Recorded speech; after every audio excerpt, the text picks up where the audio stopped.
కొండల్లో ఉన్నటువంటి గిరిజనులు, చాలా మంది గిరిజనులు ఉంటారు. ఆ గిరిజనులకు సరైన సౌకర్యాలు లేవు. అలాంటి చోట్లకి వెళ్ళి అక్కడ వనవాసి కళ్యాణాశ్రమం పెట్టారు.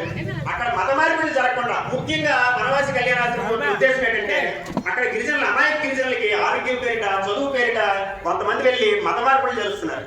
దానికోసం అక్కడ విద్యా సంస్థలు ప్రారంభించడం కోసం అక్కడ వనవాసి కళ్యాణాశ్రమం పెట్టారు. అలాగే బిఎంఎస్, భారతీయ మజ్దూర్ సంఘ్, కార్మికుల కోసం ఒక సంస్థ పెట్టారు. ఇలా బీకేఎస్, భారతీయ కిసాన్ సంఘ్, ఇలా ఆర్ఎస్ఎస్ 40 సంస్థలు నడుపుతుంది దేశవ్యాప్తంగా. వాళ్ళని అందులో పంపించిన వ్యక్తులందరూ కూడా ఆర్ఎస్ఎస్ లో తయారైన వాళ్ళే. ఈ తయారైన వ్యక్తులు ఈ రోజు దేశవ్యాప్తంగా కొన్ని లక్షల మందిని తయారు చేశారు. ఈ రోజు మనం చూస్తున్నాం భారతదేశం అంతా హిందూ వాతావరణం కనబడుతోంది. కారణం ఏంటి? అంతకుముందు ఎందుకు రాలేదు? హిందూ వాతావరణాన్ని కల్పించింది ఆర్ఎస్ఎస్ ఏమి మిగతా మతాలకు వ్యతిరేకం కాదు. మన ఏదైతే సంస్కృతి ఉందో, ఏదైతే మన పూర్వీకులు మనకు అందించారో ఆ సంస్కృతిని కాపాడుకోవాలి. అది ఎవరి బాధ్యత? మన బాధ్యత.